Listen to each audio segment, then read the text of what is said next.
నీ దేవుడైన యెహోవా వాక్కును శ్రద్ధగా విని ఆయన దృష్టికి న్యాయమైనది చేసి ఆయన ఆజ్ఞలకు విధేయులై ఆయన కట్టడలన్నింటినీ కూడా అనుసరించి నడిచిన ఎడల నేను ఐగుప్తీయులకు కలగచేసిన రోగములలో ఏదియో మీకు రానియను, నిన్ను స్వస్థపరిచి యెహోవాను నేనే అని నిర్గమాకాండము 15వ అధ్యాయము 26వ వచనం ద్వారా దేవుడు మనతో ఇక్కడ మాట్లాడుతున్నాడు.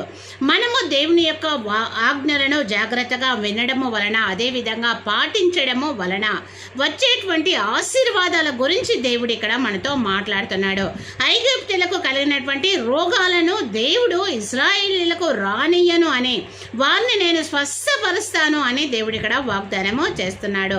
దేవుని యొక్క మాటలను విని ఆయన మార్గంలో ఎప్పుడైతే మనము నడుస్తామో అప్పుడు రోగము మన మధ్యలో రాదు అని దేవుడు మనతో వాగ్దానము చేస్తున్నాడు. ఆమేన్.